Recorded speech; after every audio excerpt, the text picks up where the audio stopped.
The phone rang at 9:30 on a Thursday morning. I was having my second cup of coffee, looking at the garden through the kitchen window. The roses needed deadheading.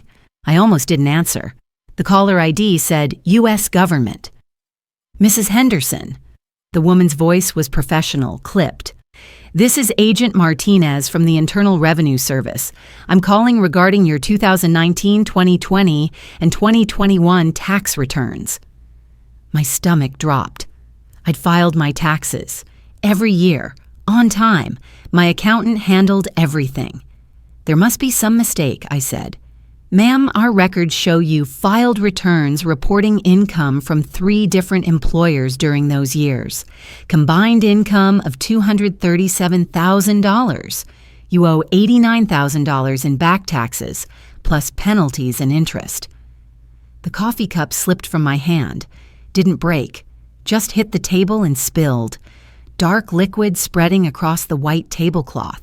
$237,000. I'd been retired since 2018.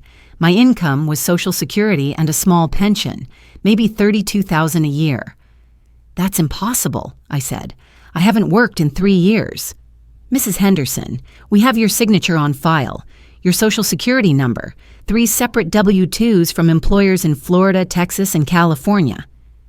I'd never lived in any of those states, and my Social Security card, I kept it in my safe deposit box, had for years, except when my daughter helped me move 3 years ago. She'd organized everything, said she'd keep my documents safe. Ma'am, are you there? I'm here, I said. My hands were shaking. Identity theft is a serious allegation. We'll need documentation, but currently you're liable for the full amount. If you don't pay, we can place a lien on your property. My condo. 42 years I'd owned it, where I raised Kelly. How long do I have? 30 days to respond. Then we proceed with collection. I hung up, sat there staring at the spilled coffee, called my accountant, Jim. He'd filed my taxes for 15 years. Jean, let me pull your files. I heard keyboard clicking. I have copies of everything I filed for you. Simple returns, retirement income, standard deductions. Someone else filed additional returns under your Social Security number. This is fraud. You need to contact the IRS fraud department. I spent the next 6 hours on hold, transferred 7 times, each person asking for my Social Security number, date of birth, mother's maiden name. Each person saying, yes, we show 3 returns filed. Yes, they show employment income. Yes, you owe $89,000. That evening, I sat at the kitchen table with papers spread everywhere. The IRS notice, Jim's copies, my bank statements showing my actual income. Someone had used my identity, filed fake tax returns for 3 years, and I was liable for $89,000. I thought about who had access to my Social Security card, my birth certificate, my old W-2s from my teaching career. Kelly had organized all my files when I moved, downsizing after her father died. She'd taken boxes of documents, said she'd sort them, keep the important ones safe. I'd given her the key to my safe deposit box, power of attorney for healthcare, emergency contact for everything. She was my daughter, my only child. Of course, I trusted her. I picked up the phone, called her cell. Voicemail, full, couldn't leave a message. Tried her work number. After hours, left a message. Kelly, it's Mom. I need you to call me. It's urgent. She didn't call back. I sat there until midnight. Kitchen light on. Coffee stain dried on the tablecloth. My daughter had access to everything, had organized my files, had the key to my safe deposit box. And someone had been filing fake tax returns under my name. For 3 years, I wanted to believe it wasn't her, but who else knew where those documents were? I'd trusted her completely.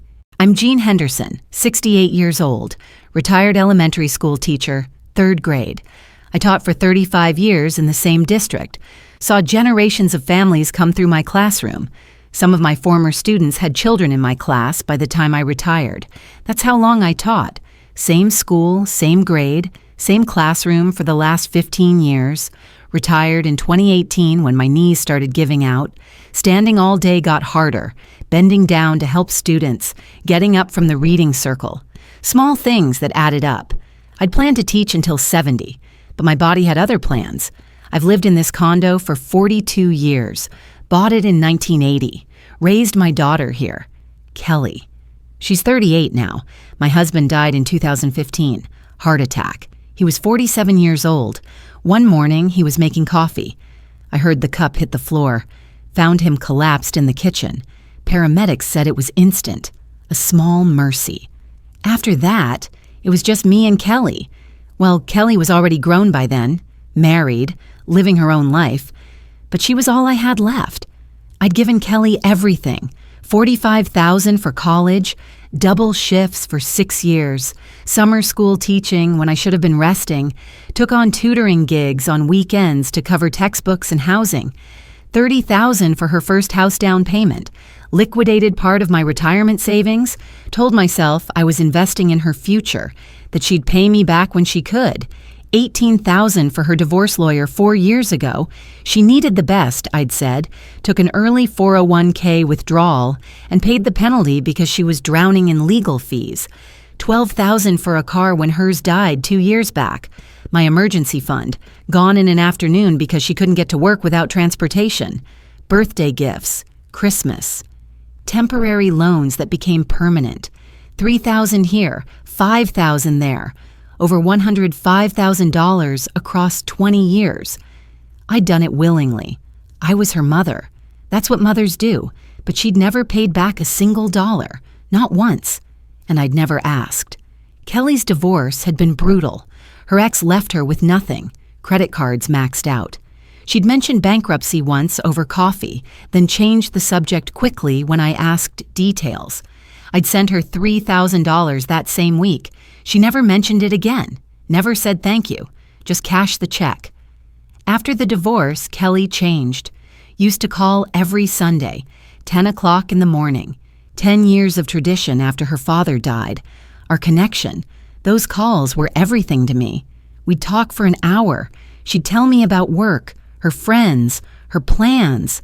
I'd tell her about the garden, the book club, the neighbors. Then the calls became monthly. Then they stopped. I'd leave voicemails. She'd text back hours later. Busy, call you later. She never did. I kept calling anyway, every Sunday, same time, force of habit. Hope, maybe. The calls went straight to voicemail. I'd leave messages. Hi, honey, it's Mom, just checking in, love you. She'd text back hours later, sometimes days. Love you too, busy. 3 words. That's what our relationship had become. The last time I saw her in person was 8 months ago, November. She'd stopped by to borrow money, again, 6th time that year. Just until I get back on my feet, she'd said. Same words every time. I'd given her $800, cash. She'd stayed for 20 minutes, couldn't stay for dinner, had to get back, didn't say where. Looking back, there were red flags. I see them now. Ignored them then. Kelly had asked about my Social Security number. Twice. Said she needed it for insurance paperwork, some form she had to fill out. I'd given it to her. Read it out loud over the phone. Trusted her. She was my daughter. Why wouldn't I? She'd avoid coming over. Always had an excuse. Work's crazy. I'm not feeling well. Traffic's bad. But she'd call when she needed money. Then she'd find time, and her stress. I could hear it in her voice, the few times we talked. She sounded tired, anxious. When I'd ask what was wrong, she'd say, "Nothing, Mom, just work." But it felt like more than work, felt like something bigger, something she didn't want to talk about. Margaret lived 3 condos down, garden club on Tuesdays. She'd wave from her driveway, bring casseroles when she knew I was overwhelmed. Wednesday rotation, tuna, chicken, vegetable, always labeled with reheating instructions in her neat handwriting. Used my mother's old casserole dish, glass, with the blue flowers on the lid. Borrowed it years ago for a potluck, never returned it. It became tradition. Margaret had known Kelly since Kelly was 16, seen her grow up, Never said much about her, but I'd catch her watching when Kelly visited, concerned, like she saw something I didn't, or maybe saw something I refused to see. "How's Kelly doing?" Margaret had asked once. Last spring, we were deadheading roses together in my front garden. "She's fine," I'd said, "busy with work." Margaret had nodded, pruned a dead bloom. Didn't say anything else, but her face said plenty. I changed the subject, asked about her daughter in Seattle. The move happened 3 years ago, spring of 2019. After my husband died, the house felt too big, too empty, too many memories. 3 bedrooms for one person, a yard I couldn't maintain, stairs that hurt my knees. I decided to downsize. This condo was perfect, smaller, easier to maintain, 1 floor, no stairs, close to the grocery store, close to Margaret. Kelly helped me pack, took a week off work, showed up with boxes and packing tape, said she'd organize everything. "Mom, you've got 40 years of paperwork here. Let me sort it. I'll keep the important stuff. Toss the rest. You don't need tax returns from 1985. I'd been grateful, overwhelmed by boxes, by decisions, by the weight of dismantling a life. 40 years in that house. Everything had a memory. Everything had meaning. Kelly made it easier, practical, efficient. Kelly had taken my filing cabinet, loaded it into her car. "I'll go through it at my place, sort everything, bring back what you need." She'd taken my safe deposit box key, too. "For emergencies," she'd said, "in case something happens to you, I need to be able to access your medical records, your financial documents, your will." Made sense at the time. She was my daughter, my emergency contact, my power of attorney for healthcare. I'd signed those papers right after her father died, wanted someone who could make decisions if I couldn't, someone who knew me, who loved me. I have photos from that move, Kelly packing boxes, smiling, taping labels, kitchen, bedroom, important documents. She'd been so helpful, so organized, so caring. I'd hugged her that last day, boxes stacked in the new condo. "Thank you for helping me, honey." "Of course, Mom, that's what family does." 3 months later, someone filed the first fake tax return under my name, using my Social Security number, claiming income I never earned. The roses still needed deadheading. I'd go out every morning, coffee in hand, my ritual. My husband had planted them 22 years ago, anniversary gift. White ones for me, red ones for Kelly. I still maintained them both, talked to them while I watered. "Your father would have noticed the aphids by now," I'd say to the white ones. The red ones always looked stressed, needed more water, more care, more attention, like Kelly, always needing more, never thriving. I should have seen the metaphor. That night after the IRS call, I couldn't sleep. Kept thinking about those files, the ones Kelly organized. Where were they now? What had she kept? What had she thrown away? Or worse, what had she used? I got up at 2 a.m., searched my filing cabinet, the one Kelly had returned after sorting everything. Everything looked normal, too normal. Files alphabetized, documents neat, like someone had cleaned up, organized carefully, covered tracks. I made coffee, my 3rd cup of the day, sat at the kitchen table until sunrise watching the light change outside. And I knew I had to find out what Kelly took, what she'd done, how deep this went. Friday morning, the day after the IRS call, I woke up at 5, hadn't really slept, just stared at the ceiling thinking about $89,000, about Kelly, about those files. I called her cell at 7, voicemail, still full, couldn't leave a message. Called the IRS fraud department, the number Jim gave me, waited on hold for 40 minutes, finally got someone. "You'll need to file a police report," the woman said, "then submit Form 14039, Identity Theft Affidavit, along with copies of your legitimate tax returns, proof of your actual income, and documentation showing you didn't file the fraudulent returns." "How long will this take?" 7 to 10 months, maybe longer. The investigation backlog is significant. 7 to 10 months, with $89,000 hanging over my head. What about the debt? I asked. Do I still owe it while you investigate?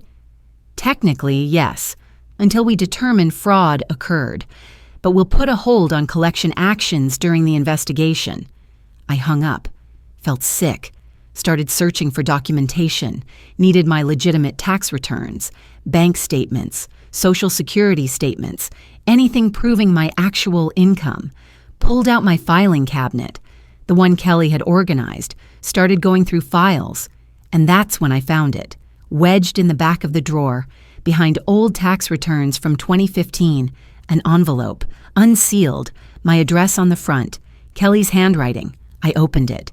Inside, a photocopy of my Social Security card, both sides, crystal clear, every number visible, in Kelly's files, in Kelly's handwriting on the envelope, in my filing cabinet that she'd organized and returned. I sat there holding it, hands shaking. This wasn't accidental.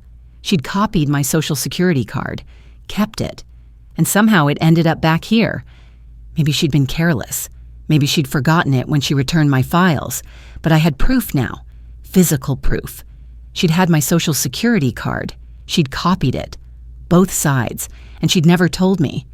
I took a photo of it with my phone, then put it in a separate folder, evidence, called the police non-emergency line, explained the situation. They sent an officer over that afternoon, Detective Williams, Financial Crimes Unit, late 40s, tired eyes. He'd seen this before.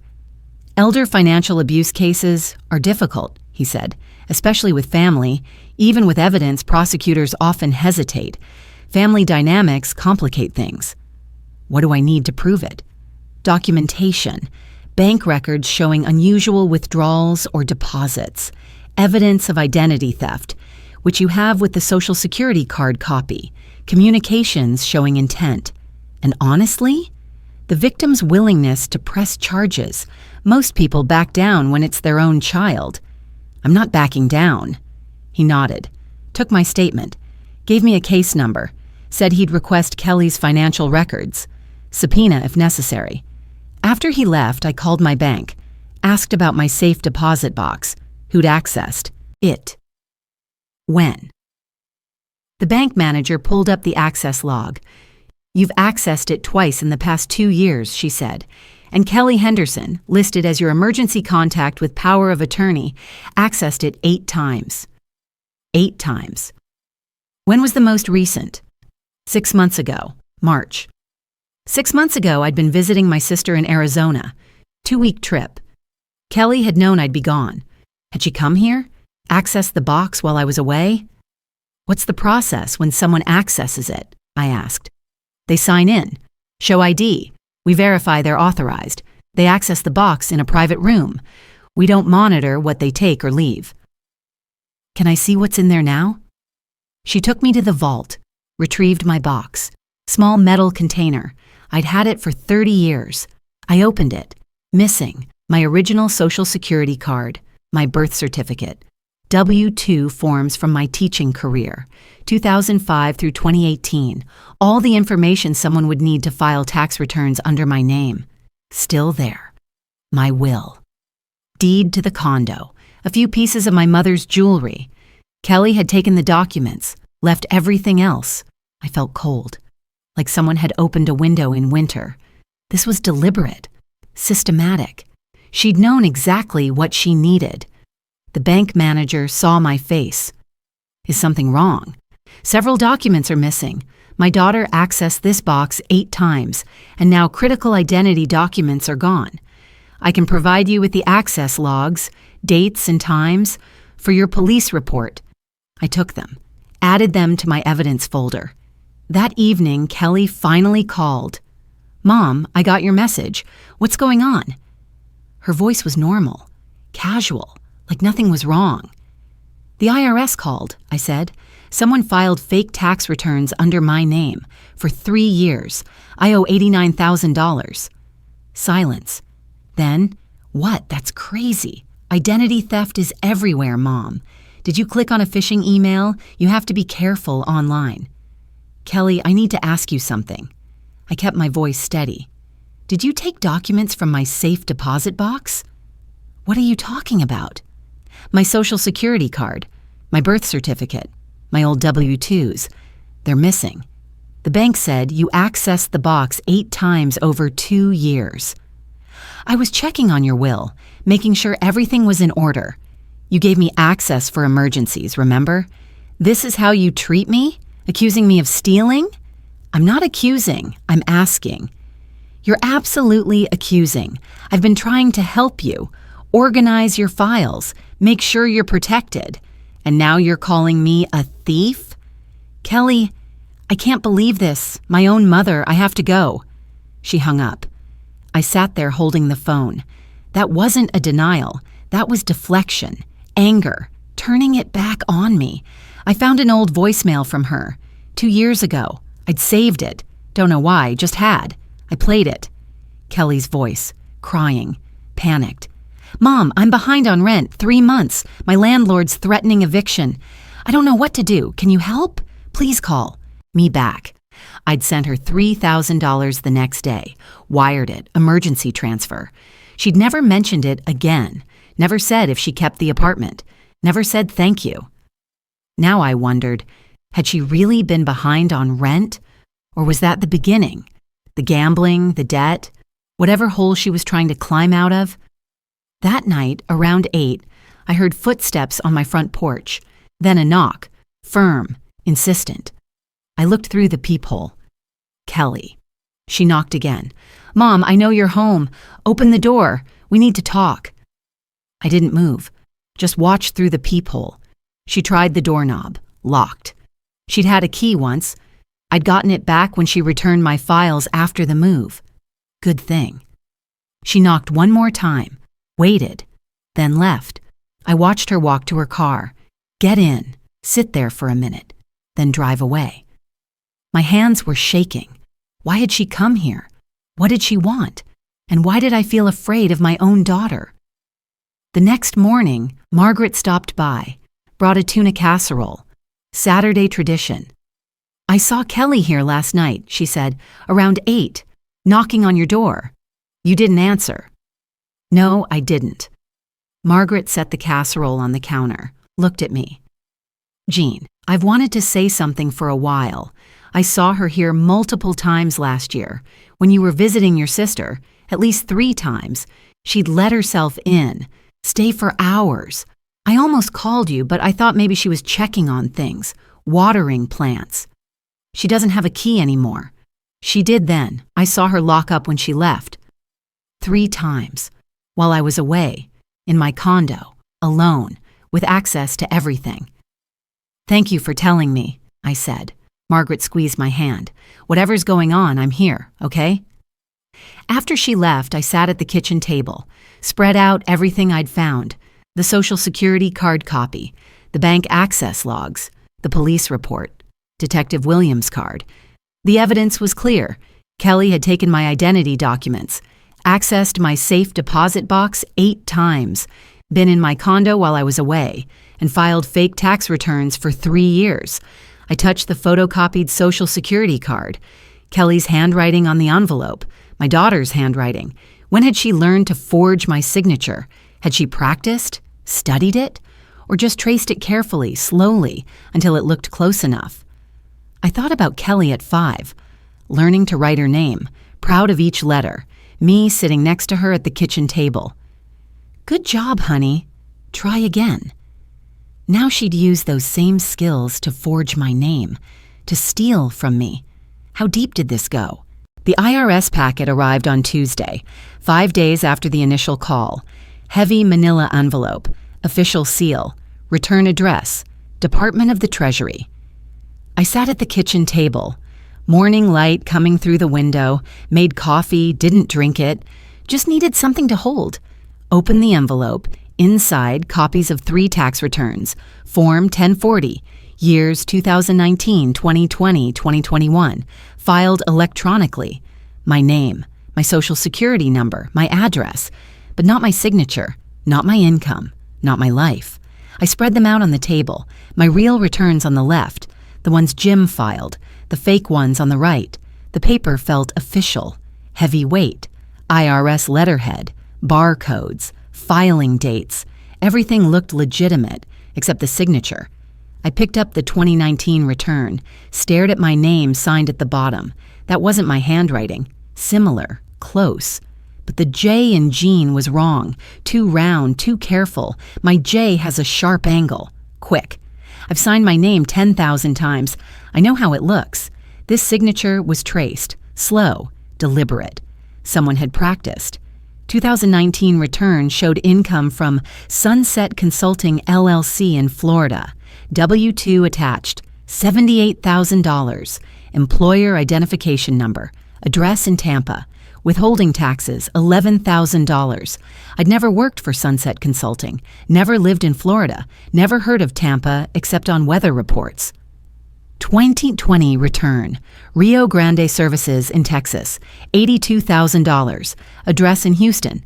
2021 return, Pacific Data Corp in California, $77,000. Address in San Diego. 3 years, 3 fake employers, 3 fake W-2s. Total fake income, $237,000. My actual income those years? $32,000 annually. Social Security and pension. That's it. I sat there with the coffee going cold, didn't move for 2 hours, just staring at the papers. Someone had stolen my identity, used my name to hide money, filed returns claiming I earned $250,000, and I was liable for every dollar of tax they hadn't paid. I spread them out again, my real returns on the left, the fake ones on the right, side by side, my actual income, $32,000. The fake income, $237,000. The difference, $205,000. Money I'd never seen, never earned, never touched. Someone had created an entire financial life under my name. And now the federal government said I owed them $89,000 for income that never existed, for work I never did, for a life I never lived. I sat there with the bank statements spread out, and I knew this wasn't a mistake. This wasn't confusion. My daughter had stolen my identity, and I was liable for every dollar. I called the 3 companies the next day, started with Sunset Consulting LLC in Tampa. The number on the W-2 went to a disconnected line. I searched online, found a business registration, filed in 2018, dissolved in 2020, 2-year lifespan. Just long enough. Rio Grande Services in Texas, same thing. Registered 2019, dissolved 2021. Pacific Data Corp in California, registered 2020, dissolved 2022. Shell companies, created to generate fake W-2s, used briefly, then closed. I called the IRS investigator assigned to my case, Agent Chen. He wasn't surprised. Common tax fraud scheme, he said. Usually family member with Social Security number access. They create shell companies, generate fake W-2s showing income and withholding. File returns, claim refunds based on the withholding. Company dissolves before anyone investigates. So someone got refunds? Almost certainly. Based on that withholding? Probably $30,000 in refunds over 3 years. $30,000. Stolen using my name. Detective Williams gave me a referral. Elder law attorney. Susan Parker. 20 years experience. Specialized in financial abuse cases. I met her on Thursday. Downtown office. Professional, efficient. She had photos of her mother on the desk, gray-haired woman, smiling. I wondered if she'd been through this too. Susan reviewed the fraudulent returns, compared the signatures to my real ones. These are forgeries, she said. See the simulation markers? The slow, careful strokes. Real signatures are fluid, fast. These were traced, probably practiced multiple times until they looked close enough. She pulled out a magnifying glass, showed me the evidence. The hesitation marks, the uneven pressure. This is prosecutable, she said. Criminal fraud, elder financial abuse. We can build a strong case. How much will this cost? $15,000 retainer for the civil case. Criminal charges would be handled by the district attorney. Free to you. But civil gives you more control and the possibility of restitution. I thought about my emergency savings, thought about my house, about $89,000 hanging over my head. Let's do it, I said. Susan subpoenaed Kelly's bank records. Took 3 weeks. The records showed deposits, $94,000 over 3 years. Large deposits, April and May. Tax refund timing. Source listed, cash deposits. No employer. No clear origin. But the timing matched perfectly. Fake returns filed in April. Refunds processed in May. Kelly's deposits appeared same months. The money trail was clear. Detective Williams got a search warrant, seized Kelly's laptop. Computer forensics found evidence, emails to tax preparation websites, questions about filing for elderly parent, searches on her browser, how to get someone's social security number and identity theft penalties family member. TurboTax account registered under my social security number, accessed from Kelly's IP address. All 3 fake returns filed from her computer. Digital fingerprints. Undeniable. I made coffee. The 3rd pot that morning. It went cold before I drank it. Couldn't taste anything anyway. Just needed something to hold. Something warm. Something normal in a world that felt completely wrong. I spent 3 days organizing. Every document photographed. Every receipt saved. Every email printed. Created an evidence binder. 3-ring. Tabbed sections. Tax returns. Bank records, safe deposit access logs, police reports, digital evidence, communications, photographed each fraudulent return with my phone, emailed copies to myself, to Susan, digital backup in case something happened to the originals. Susan needed a case. I'd give her one. Organized, documented, irrefutable. Susan's office had photos of her mother on the desk, gray-haired, smiling. Looked like she'd been through something too. I wondered if Susan ever doubted her mother, or if trust came easier when you'd been betrayed before. Maybe she understood. Maybe that's why she did this work. Susan called 2 weeks later, after reviewing everything. Jean, this is one of the stronger cases I've seen. You have documentation, paper trail, digital evidence, witness testimony from your bank, your neighbor. And Kelly's pattern of borrowing money gives us motive. What are my options? 3 routes. Criminal prosecution. District attorney handles it. Kelly faces federal tax fraud charges. 3 to 5 years if convicted. Civil lawsuit. We sue for restitution and damages. You get your money back, but she avoids prison. Or we do both. File civil case with criminal charges as leverage if she doesn't settle. What do you recommend? Start with civil. File for full restitution, $89,000 IRS debt, plus your legal fees, plus damages for emotional distress. If she cooperates and pays, you're whole. If she fights it or refuses to pay, we pursue criminal charges, gives you control, gives her a chance to make it right. And if she does neither, then we go nuclear, criminal prosecution, asset seizure, wage garnishment, whatever it takes. I nodded. My daughter, facing prison because of choices she made. File the civil case, I said. That evening, I found Kelly's baby book. Pink leather, worn corners, first tooth, first word, mama, first steps. I documented everything. Proud mother. Now I was documenting her crimes. Different folders, different story. Same daughter. I closed the baby book, put it in the closet, couldn't look at it anymore. Susan had mentioned the $15,000 retainer. I went home, opened my savings account online. $17,000, my emergency fund, rebuilt slowly after giving Kelly money for her car. This would wipe it out, leave me with $2,000 at 68.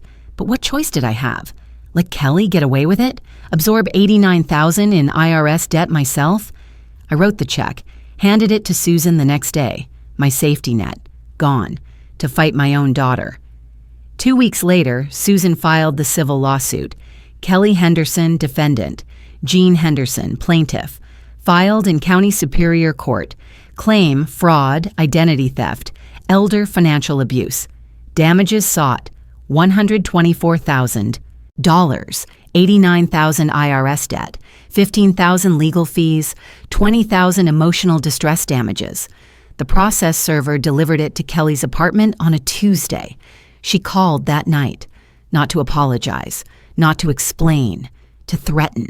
"You're going to regret this, Mom. I promise you that." Then she hung up. Evidence was clear. Case was strong. But Kelly was my daughter, and now we were going to court. Susan called me back to her office 2 weeks after filing the civil case. Follow-up meeting. Strategy discussion. Kelly's attorney responded, she said. "Ryan Mitchell. He's aggressive, known for defending fraud cases. This tells me Kelly's taking this seriously." What does that mean for us? It means we need to decide how far you're willing to go. Susan laid out 3 folders on her desk. Option 1. We pursue criminal charges. I work with the district attorney. Kelly faces federal tax fraud. If convicted, 3 to 5 years in federal prison. But you lose control of the timeline, and prosecution isn't guaranteed. She opened the second folder. Option 2. Civil settlement only. We negotiate restitution. Kelly pays you back the IRS debt, your legal fees, damages. She avoids prison, gets a payment plan. You get your money. Everyone moves on. Third folder. Option 3. You drop the case. Absorb the IRS debt. Kelly faces no consequences. Your credit stays damaged. Your emergency fund is gone. But your relationship with your daughter might survive. She looked at me. "What do you want, Jean?" I didn't answer right away. Couldn't. "Think about it," Susan said, "and take your time. This is your choice." I sat in the car for an hour after leaving Susan's office. Parking lot, afternoon sun through the windshield, warm on my face, engine off, just sitting. I thought about Kelly at 5 years old, learning to ride a bike, pink bike with streamers on the handlebars, training wheels removed. She'd been terrified, kept looking back, scared, and I'd been running behind her, holding the seat. "I've got you," I'd said. "I've got you, honey." Kelly at 16, screaming she hated me over a missed curfew, midnight curfew. She'd come home at 2 a.m. I'd grounded her for a week. She'd slammed her bedroom door so hard the frame cracked.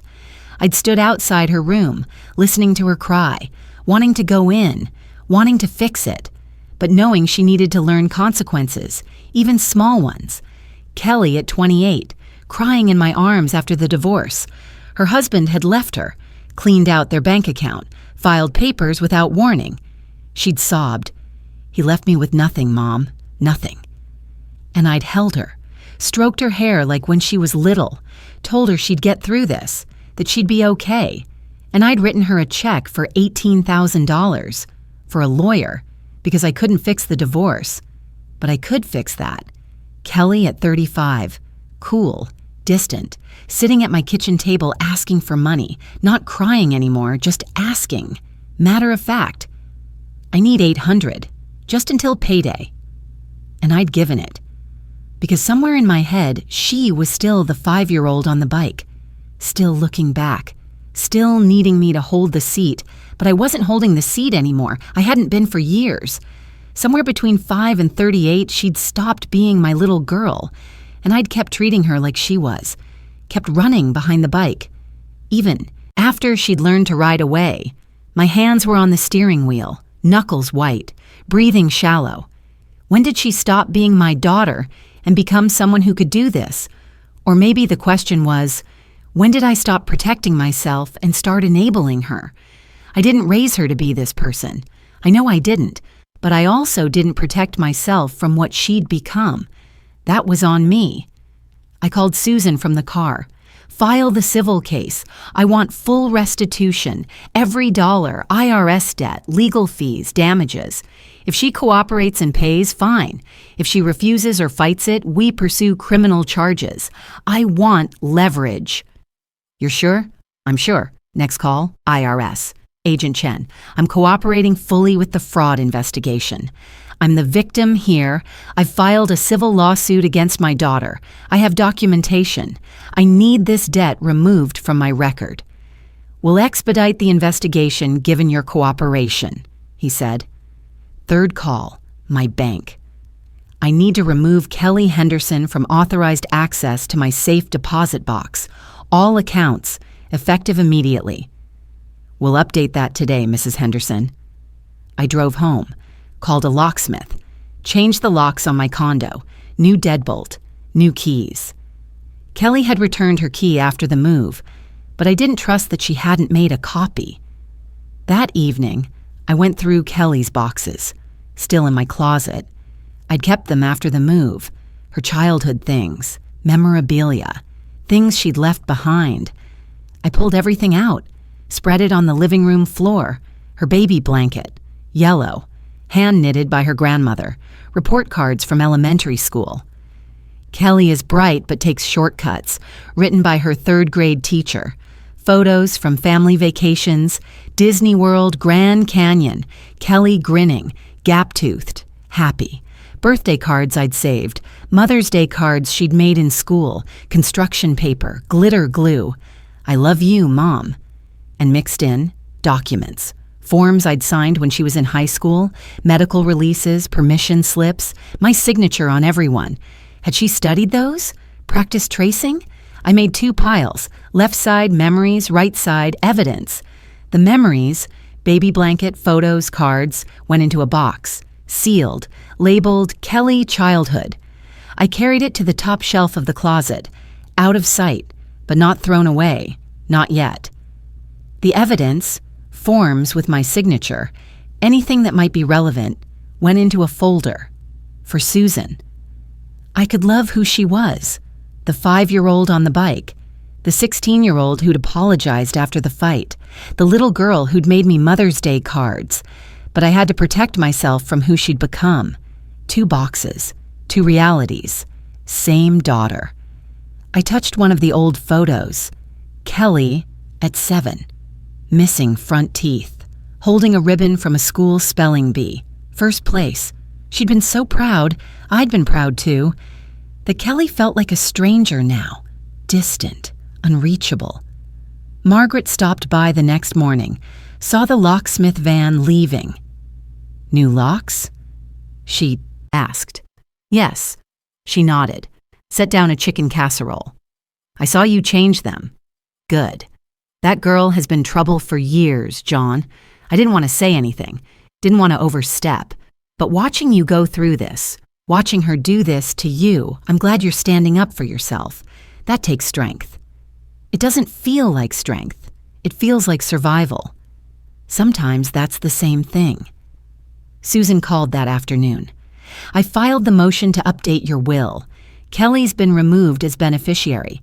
Your sister Nancy is now your primary heir, with provisions for her children. Your estate is protected. Thank you. There's one more thing. Kelly's attorney requested a settlement conference. Mediation.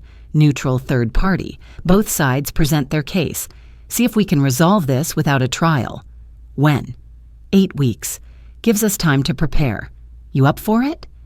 I thought about the evidence binder, the documents, the proof. Yes, I'm ready. I sat there until the sun set.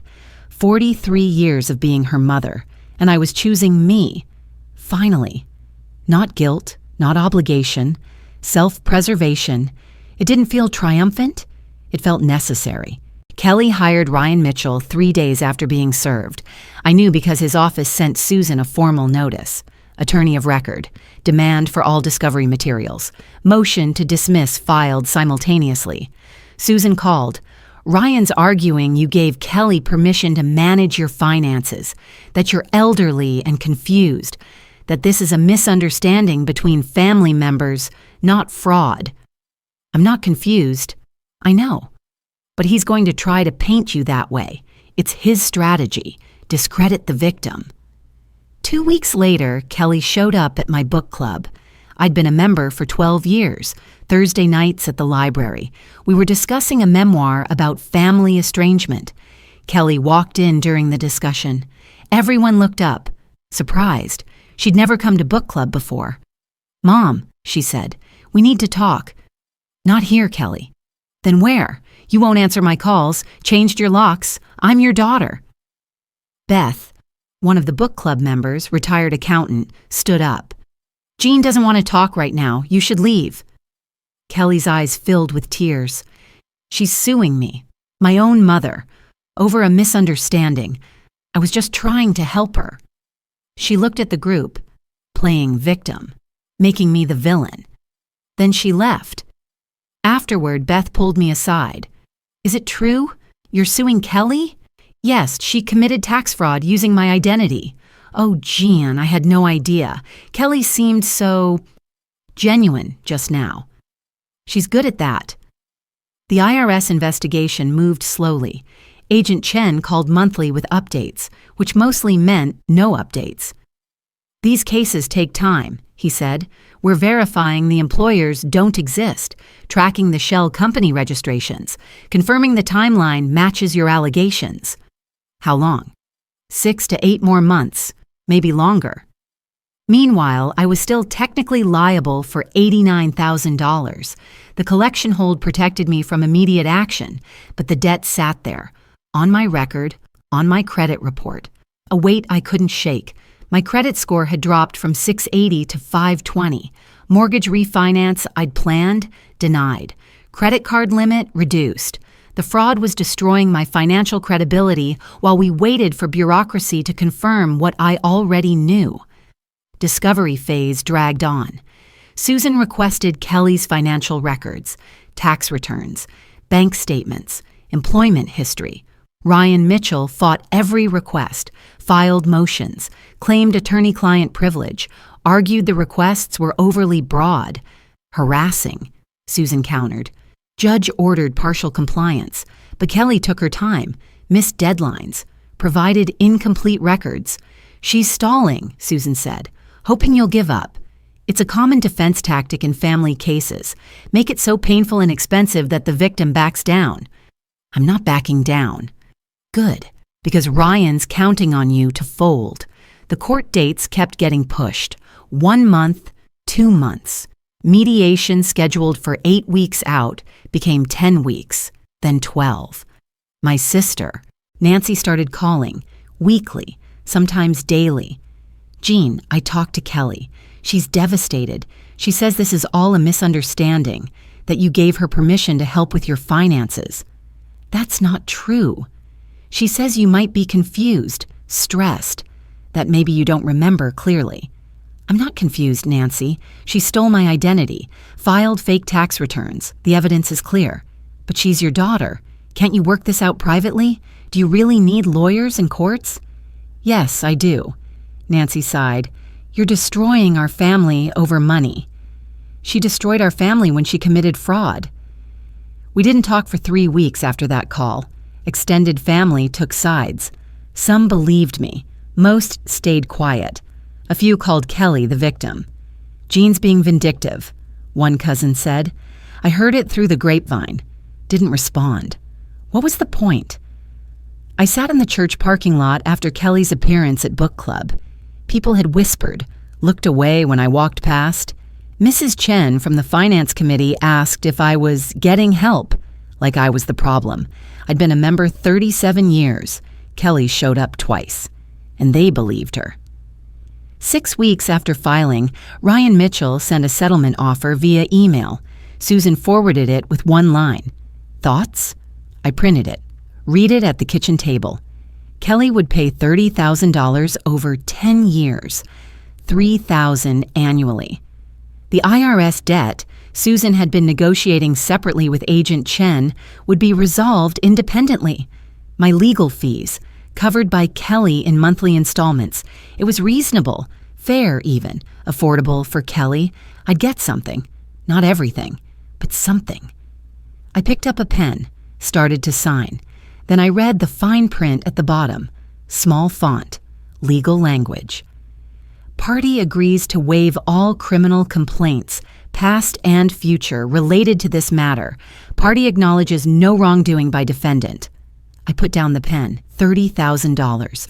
Monthly checks for 10 years. Kelly's record clean, no admission of guilt, no consequences beyond writing checks. And then what? Family holidays? Thanksgiving dinners? Pretending none of this happened? Her forging my signature? Stealing my identity? Putting my home at risk? I called Susan. Reject it. "You're sure? $30,000 is guaranteed money. Trials are unpredictable." She needs to face real consequences, not just monthly payments. She needs to admit what she did. Okay, we reject it. 2 weeks later, Nancy called. I want to arrange a family meeting. You, me, Kelly, we'll talk this out like adults. Nancy, please, Jean, just hear her out, face to face. Against my better judgment, I agreed. Nancy's house, Sunday afternoon. I arrived first. Nancy's husband, Frank, made coffee. Nephew Mike, Nancy's son, 32, was there too. Moral support, Nancy said. Kelly arrived 10 minutes late, red eyes, like she'd been crying. We sat in the living room. Awkward silence. Nancy poured coffee. Nobody drank it. Kelly has something she wants to say, Nancy prompted. Kelly looked at me. Mom, I'm sorry. I made a mistake. I was desperate. After the divorce, I was drowning in debt. I thought I could borrow from you, temporarily, file returns under your name, get refunds, pay you back later. I never meant for it to go this far. She was crying now, real tears, or convincing ones. I know I hurt you. I know I messed up, but you've given me money over the years anyway, right? College, the house, the divorce, the car. I took it a different way this time. There it was. Took it a different way. Not stole, not committed fraud, not forged your signature and filed fake tax returns.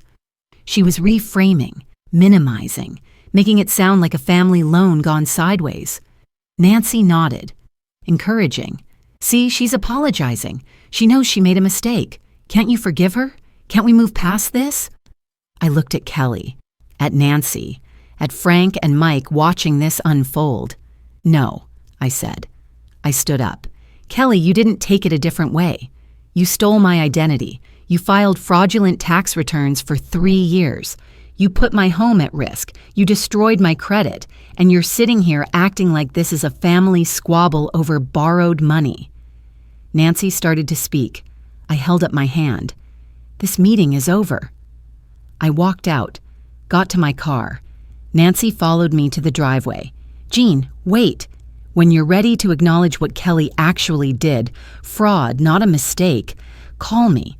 Until then, I have nothing to say. I drove home, hands shaking on the wheel, but I'd done it. I'd walked away, held my boundary, even with family pressure, even with Nancy's disappointment. Susan called the next week. I'm deposing Margaret Chen, your neighbor. She's willing to testify about Kelly's visits when you were away. The times she accessed your condo, it strengthens our case. Margaret came to Susan's office, gave her statement, provided exact dates from her calendar, March 2020, July 2020, November 2020, 3 times, while I was visiting my sister in Arizona. I should have called you, Margaret told Susan, but I thought she was checking on things, watering plants. I didn't know she was stealing. You're helping now, Susan said. That's what matters. Detective Williams called with an update. The DA is reviewing the case. If your civil suit fails or Kelly doesn't comply with any settlement, they're prepared to file criminal charges. Federal tax fraud. 3 to 5 years. Susan continued to check in, not just about the case, about me. How are you holding up? She'd ask. This is hard, I know. My mother went through something similar. It takes a toll. She invited me to a support group she ran, Elder Financial Abuse Survivors, monthly meeting at the community center. I went once, heard other stories, realized I wasn't alone. Other parents, other adult children, same pattern, same betrayal. Beth from book club apologized. I should have believed you immediately. When Kelly showed up and cried, I wanted to believe the best, but you deserved my loyalty first. We were okay now. She brought me book recommendations, legal thrillers. You've lived through more drama than any fiction, she said. She wasn't wrong. I kept Kelly's baby blanket in the closet, yellow, hand-knitted by her grandmother. I'd planned to give it to Kelly's children someday, if she had any. Now I couldn't imagine her being anyone's mother, or maybe I could. That was worse, that she might do this to someone else. Court filings piled up. Motion to dismiss. Denied. Motion for summary judgment. Denied. Discovery requests. 14 separate requests. Kelly complied with 6. Judge ordered sanctions for the rest, $200 per missed item. IRS investigation continued. Agent Chen requested more documentation. I provided everything, again and again. Same documents, different departments, bureaucracy grinding forward slowly. Credit monitoring alerts arrived weekly. Someone tried to open a credit card in my name. Denied. Fraud alert active. Someone requested my credit report. Flagged. I spent hours on the phone with credit bureaus, freezing accounts, disputing charges, protecting what was left of my financial identity. The mediation date approached. 8 weeks became 12. 12 became 14. Calendar kept shifting. Ryan Mitchell's scheduling conflicts, judges' availability, court backlog. Finally, a firm date. Tuesday, May 16th. Downtown office building, 9 a.m. mediation. Everything came down to one meeting. Susan called 3 days before. Are you ready? I looked at my evidence binder. 3 inches thick now. Organized, documented, irrefutable. Yes, I said. I'm ready. 72 hours. That's all that stood between me and the mediation. Everything I'd worked for, the evidence, the legal fees, the emotional toll, came down to one conference room. Kelly on one side, me on the other, a mediator in between deciding what happened next. Susan had prepared me, reviewed settlement terms we'd accept. Minimum, full restitution plus legal fees. Maximum, restitution, fees, damages, and criminal charges if Kelly violated terms. No wiggle room, no emotional appeals. But I knew Kelly. I knew Ryan Mitchell's reputation. They'd try to rattle me, make me doubt myself. I spent those 3 days organizing documents one last time, reviewing bank statements, rereading the fraudulent returns, making sure I knew every detail, every number, every date, every lie. I wouldn't be rattled, not when my home depended on it. Tuesday morning, May 16th, 9 a.m., downtown office building, 15th floor, mediation services of Greater Metro. The conference room was cold, air conditioning too high, long table, black, shiny, 8 chairs, water pitcher in the center, glasses, legal pads, pens. I sat on one side, Susan next to me, my evidence binder in front of me, 3 inches thick, organized, tabbed. Kelly sat across from me, Ryan Mitchell next to her, sharp suit, expensive tie, briefcase open. Kelly wore black, professional, hair pulled back. She looked tired, older than 38. She wouldn't look at me. Patricia Chen, the mediator, 50-something, neutral expression, introduced herself, explained the process. Both sides present their case. We try to reach settlement, voluntary, confidential, non-binding until signed. IRS representative sat at the end. Observer only. Agent Miller, not Agent Chen. Someone new, taking notes. The room felt like a courtroom without a judge. Official. Final. This was it. Patricia opened. We're here regarding Henderson versus Henderson, civil case alleging fraud, identity theft, and elder financial abuse. Mrs. Jean Henderson, plaintiff. Ms. Kelly Henderson, defendant. Both parties represented by counsel. Let's begin with opening statements. Mr. Mitchell, you may proceed. Ryan stood. Didn't need to, but he did. Power move. Thank you, Ms. Chen. This case is a tragedy. Family dispute escalated to legal action. My client, Kelly Henderson, helped her elderly mother with finances, filed tax returns on her behalf. A misunderstanding about permission granted. Mrs. Henderson is confused, understandably stressed.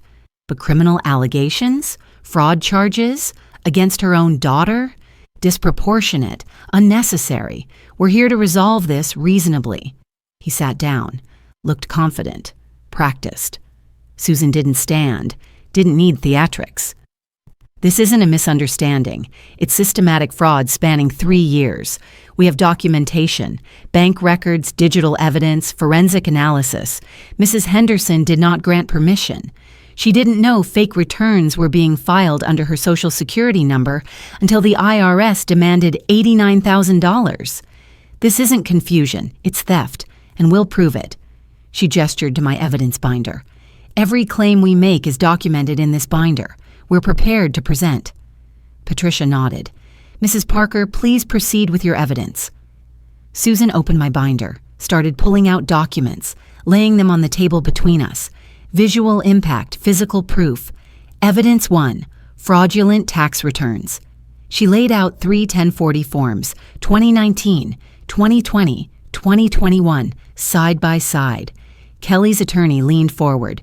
These returns were filed electronically under Jean Henderson's Social Security number. They report employment income from 3 companies. Susan pointed to each W-2. Sunset Consulting, LLC, Florida. Rio Grande Services, Texas. Pacific Data Corp, California. Total reported income, $237,000. She placed Jean's legitimate returns next to them, filed by her accountant, reporting actual income, $32,000 annually. These are Mrs. Henderson's real returns, same years, same Social Security number, but drastically different income. Someone filed duplicate returns, false returns, claiming income Mrs. Henderson never earned. Agent Miller took notes. Patricia examined the documents carefully. Evidence 2, employer verification and shell company records. Susan laid out business registration documents. All 3 companies were registered as LLCs, short lifespans. Sunset Consulting, registered 2018, dissolved 2020. Rio Grande Services, registered 2019, dissolved 2021. Pacific Data Corp, registered 2020, dissolved 2022. Shell companies, created solely to generate false W-2s, then dissolved to avoid investigation. Ryan shifted in his seat. Kelly stared at the table. Evidence 3, handwriting analysis. Susan produced a forensic report, magnified signature comparisons. Mrs. Henderson's signature on the fraudulent returns shows simulation markers, slow, deliberate strokes, traced carefully. Compared to her authentic signature, fluid, fast, natural, these signatures were forged. She showed examples, side by side. Even I could see the difference. The fake signatures looked practiced, too careful. Mine were quick, automatic. 40 years of signing my name. Evidence 4, bank records. Susan laid out Kelly's bank statements, yellow highlighter marking deposits. Kelly Henderson deposited $94,000 over 3 years. Large deposits in April and May annually. Tax refund timing. Source listed cash deposits. No employer, no legitimate income source. The deposits match exactly with refund amounts from the fraudulent returns. The timeline was damning. Fake return filed April 2019. Refund processed May 2019. Kelly's deposit May 15, 2019. $31,000, same pattern. 3 years, 3 fake returns, 3 large deposits. Evidence 5, digital evidence. Susan produced a forensic report from Detective Williams. Kelly Henderson's laptop was seized by police. Computer forensics found searches for how to get someone's Social Security number and identity theft penalties, family member. Emails to tax preparation services asking about filing for elderly parents, and a TurboTax account registered under Jean Henderson's Social Security number. IP address traced to Kelly Henderson's apartment. All 3 fraudulent returns filed from that account. She laid out printed screenshots, search history, email threads, TurboTax login records, timestamps, IP addresses, everything matched. Finally, safe deposit box access logs. Susan placed bank records on the table. Kelly Henderson accessed Jean's safe deposit box 8 times over 2 years. Unauthorized.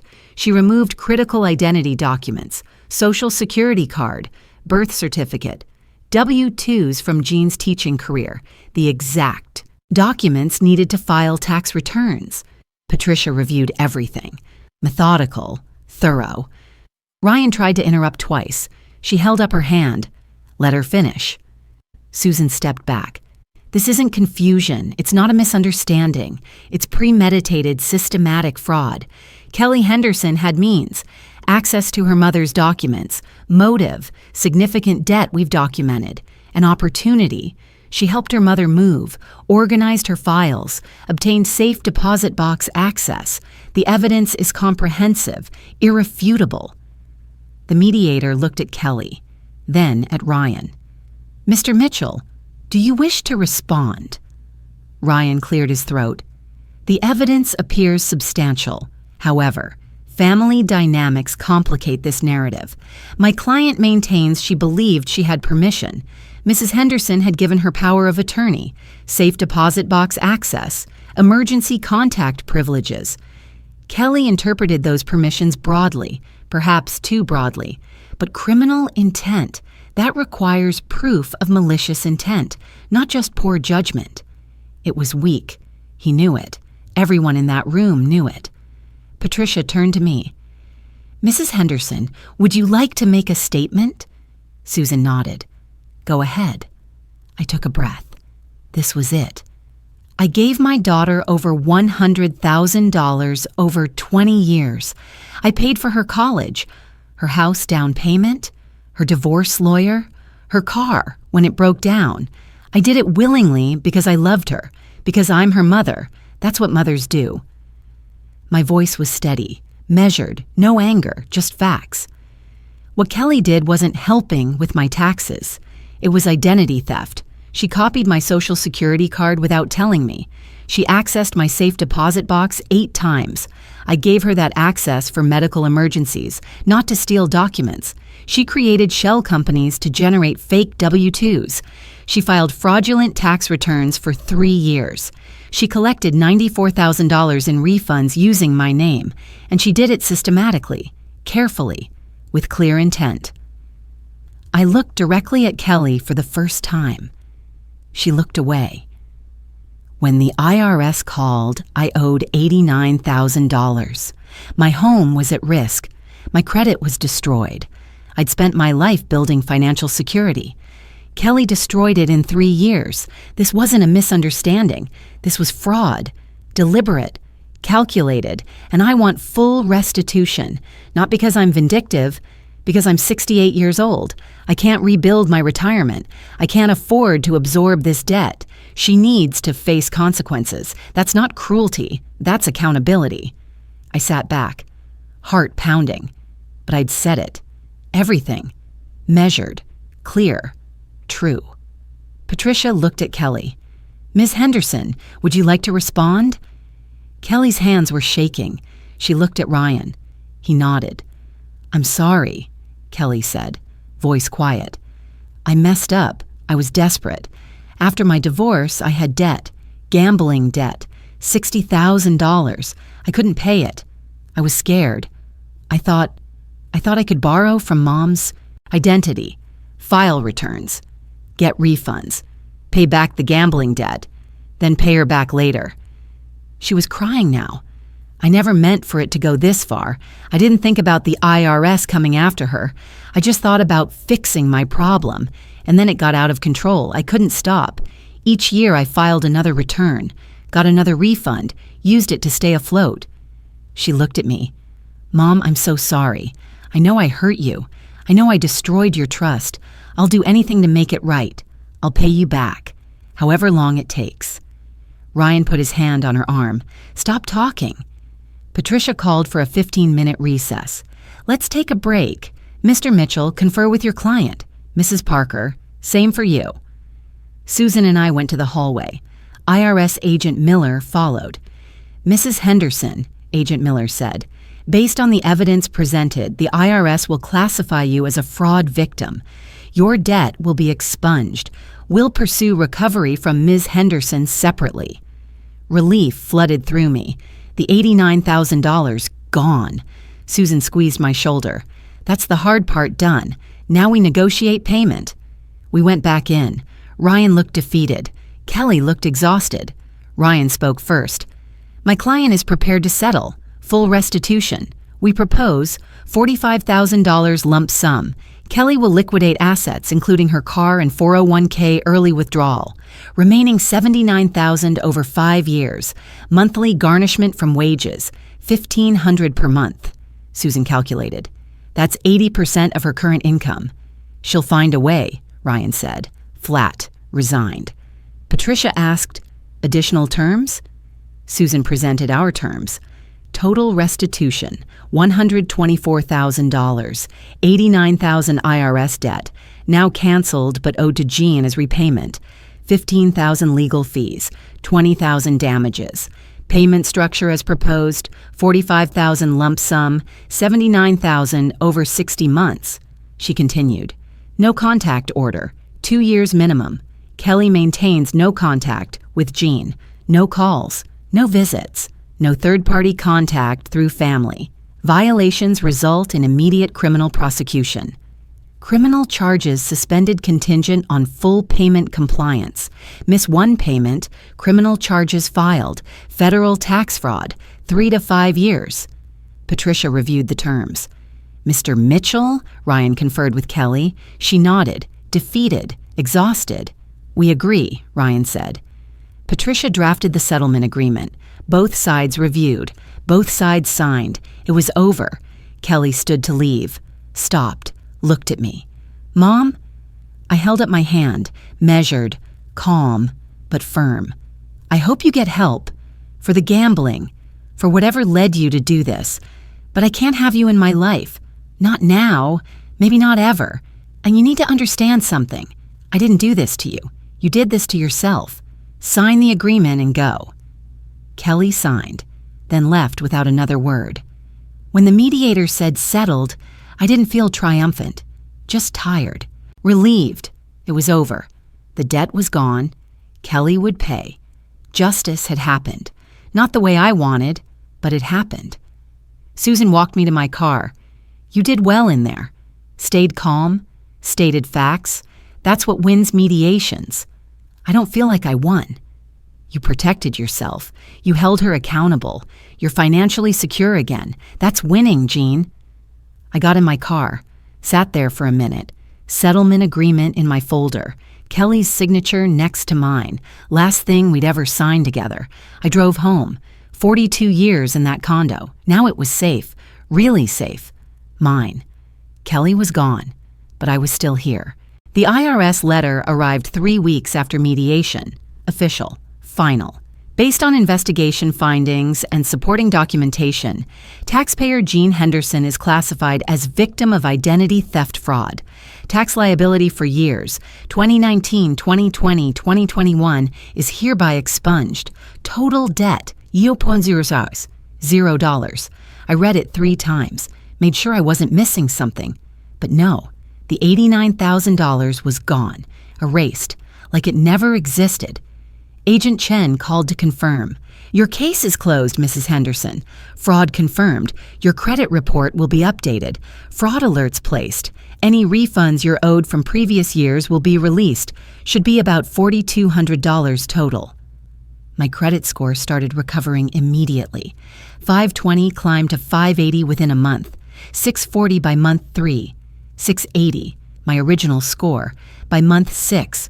Like rewinding time, undoing damage. The IRS sent me a victim statement letter, official documentation, proof the fraud wasn't my fault. I filed it in my new evidence binder, just in case. You never know.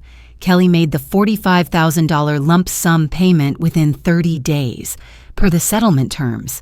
She liquidated her car, took the early 401k withdrawal, paid the penalties. Susan confirmed receipt. Then the monthly garnishments began, $1,316, every month, straight from her paycheck to an escrow account managed by the court. I got statements, monthly, tracking payments, on time, every time. Kelly was complying.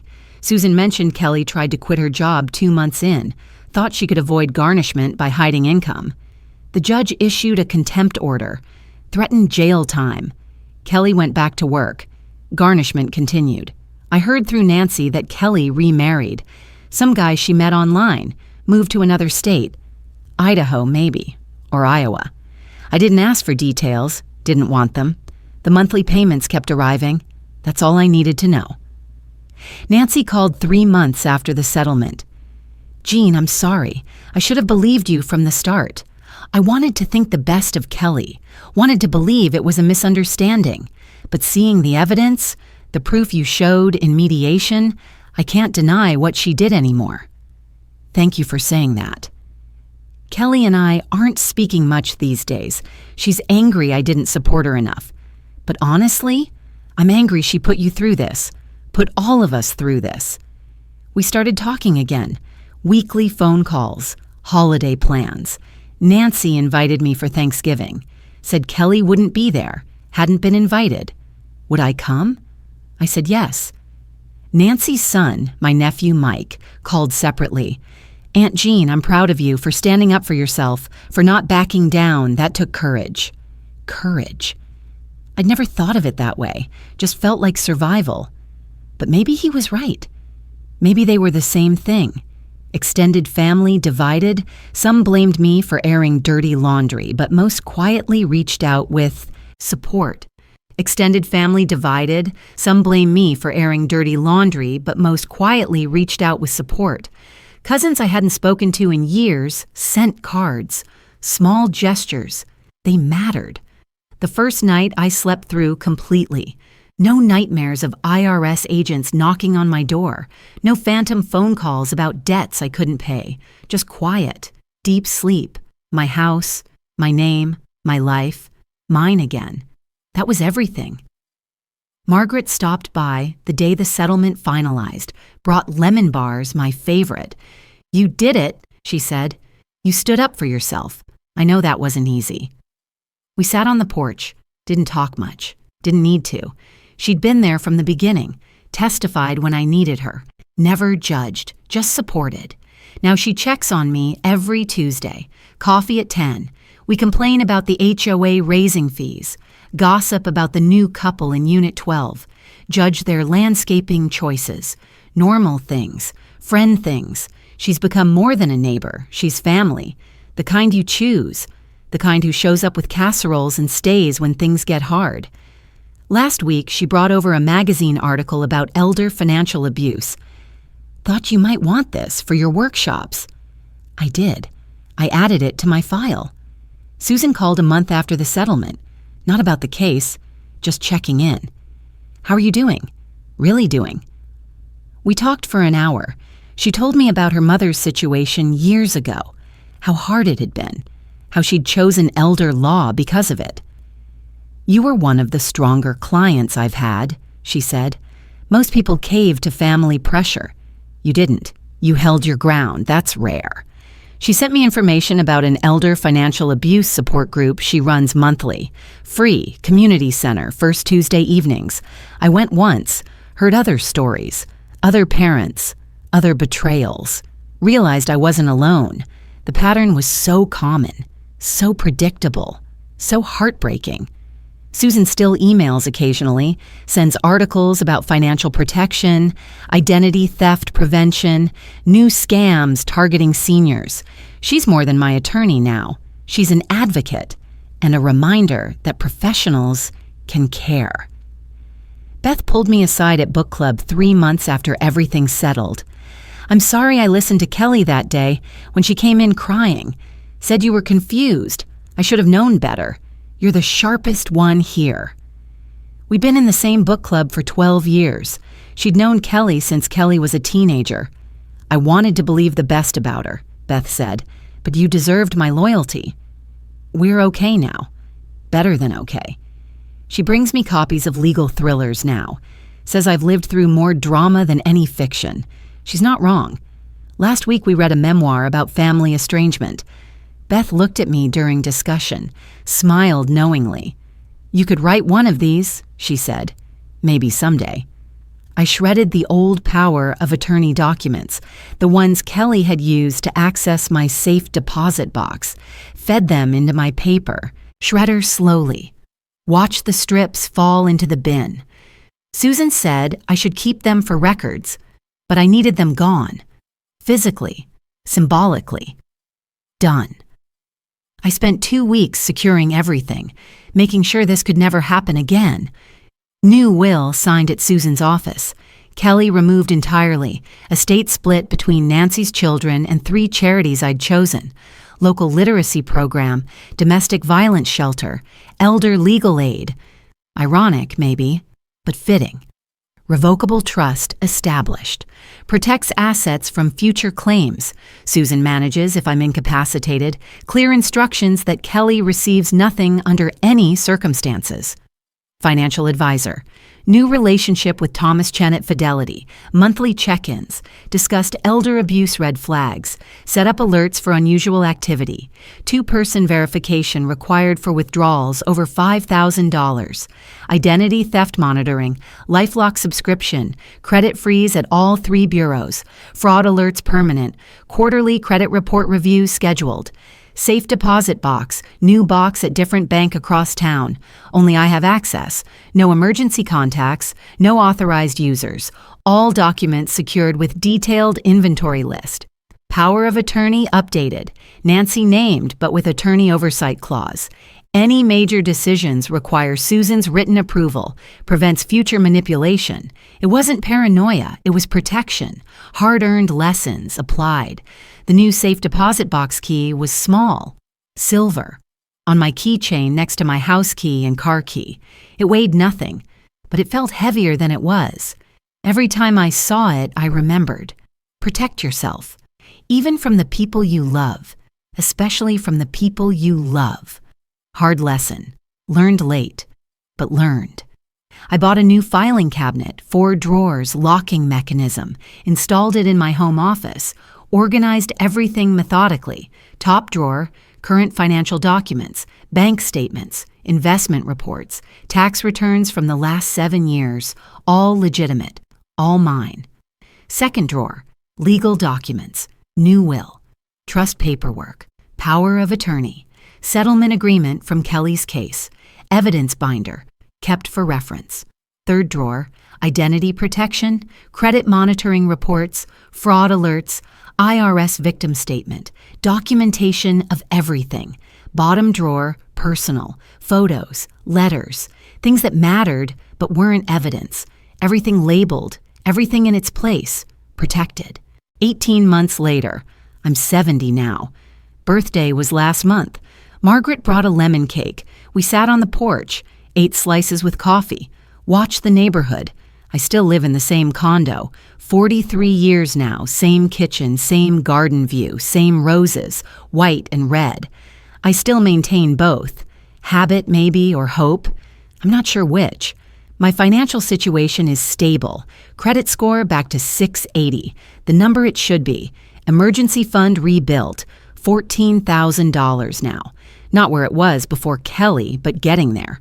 Monthly budget balanced. Bills paid on time. No debt. No liens. No IRS letters. Kelly's payments arrive monthly. $1,316. Like clockwork. Garnished straight from her paycheck. The court tracks it. I get statements. 38 months down. 22 months to go. Then it's done.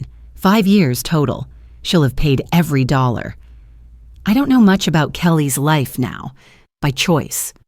Nancy mentions her occasionally. Remarried, living in Idaho, working as an office manager somewhere. Has a stepdaughter, apparently. Nancy says Kelly seems stable. I don't ask for details. Don't need them. The no contact order expires next month. 2 years, as agreed. Kelly could call then, legally allowed. I don't think she will. And if she does, I'll decide then. But probably not. Maybe not ever. Some things can't be repaired. Some trust, once broken, stays broken. I sleep soundly now. No nightmares, no phantom debts, no fear of losing my home, just quiet. My condo, my name, my life, rebuilt, protected, mine. Some days I still can't believe my own daughter did this. Filed fake tax returns, stole my identity, put my home at risk. Those days are hard. I let myself feel it. Then I move on. Staying stuck helps no one. But most days, I'm okay. I garden. I read. I have coffee with Margaret on Tuesdays. book club on Thursdays, volunteer work at the senior center once a month, routine, stability, independence. I learned something through all this. I don't need Kelly's approval or her presence. I needed to protect myself. That's not cruelty, that's survival. And survival is enough. My morning routine is back. Coffee at the kitchen table, looking at the garden through the window. The roses still need deadheading. I still almost don't answer the phone when it rings. But when the caller ID says U.S. government, I don't panic anymore. It's usually Medicare or Social Security. Normal things, not threats. I'm rebuilding. It's not the life I planned. Single mother at 30, widow at 60, fraud victim at 68, survivor at 70. But it's my life, and it's mine. Nobody's filing taxes in my name again.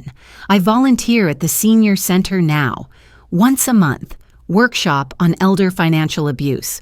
Protecting yourself when family is the threat. Not a topic anyone wants to think about. But the room is usually full. Standing room only last time. I tell my story, not for sympathy, but so someone else might see the warning signs, might act sooner than I did, might protect themselves before it's too late. After each workshop, people come up, tell me their stories. Adult children with access to bank accounts, grandchildren asking for Social Security numbers, family members with power of attorney. The patterns are so similar, so predictable, so common. I give them Susan's card. Tell them about elder law attorneys, about fraud departments at banks, about filing police reports even when it's family, especially when it's family. Susan co-presents with me sometimes, brings legal expertise, answers questions about power of attorney, trusts, estate planning. We make a good team, survivor and advocate, experience and expertise. Last month, 3 people from my workshop filed police reports. One discovered her son had opened credit cards in her name. Another found out her daughter-in-law was stealing from her checking account. A third realized her grandson had forged checks. They acted. They protected themselves because they heard my story. That matters. I'm not a victim anymore. I'm a resource. Someone who survived. Someone who can help others survive too. The senior center asked if I'd do the workshop quarterly instead of monthly. More demand. More people realizing they need this information. I said yes. If my story helps one person avoid what I went through, it was worth sharing. Worth the pain. Worth the cost. Purpose from trauma. Not everyone gets that. I'm grateful I did. Margaret still brings coffee every Tuesday, 10 a.m. We sit on my porch, complain about the HOA raising fees again, gossip about the new couple in Unit 12, judge their choice to paint the shutters teal, normal friend things. She was there when it started. She's here now. That's what matters. Book club meets Thursday nights. We're reading memoirs this year. Last month, Educated by Tara Westover. Family Betrayal. Choosing Yourself. Everyone looked at me during discussion. I just smiled. Good book, I said. They laughed. We moved on. If you're listening to this and something sounds familiar, if someone you love has access to your Social Security number, your bank accounts, your documents, pay attention. Trust is precious, but self-protection isn't selfish. You can love someone and still need boundaries. You can be someone's mother, father, grandparent, and still need to protect yourself, especially from family. That's the hardest part. The part nobody wants to admit. But it's true. Family doesn't get a pass on fraud just because they're family. Love doesn't excuse theft. Good intentions don't erase harm. If you're in this situation, if someone you trust has violated that trust financially, know this. You're not alone. It's not your fault. And it's okay to protect yourself, even if that someone is your child. Here's what you can do right now. Check your credit report. All 3 bureaus, free once a year at annualcreditreport.com. Look for accounts you didn't open, debts you didn't incur. Look for red flags. Secure your documents, Social Security card, birth certificate, passport, safe deposit box, not in your house where family can access them, somewhere separate, somewhere safe. Talk to an elder law attorney if something feels wrong. Most offer free consultations. They've seen this before. They know the patterns. They can help. Don't wait until you owe $89,000 to the IRS. Don't wait until your home is at risk. Act now. Protect yourself now, while you still can. Resources exist. Elder abuse hotlines, legal aid societies, victim advocates. You don't have to do this alone. I'm 70 now. My retirement is secure. My home is mine. My credit is restored. And I sleep soundly. That's not the ending I expected when Kelly filed those fake returns, when the IRS called, when I realized my daughter had stolen my identity. But it's the ending I chose. And I don't regret it. I'm rebuilding. It's not what I planned, but it's mine, and that's enough.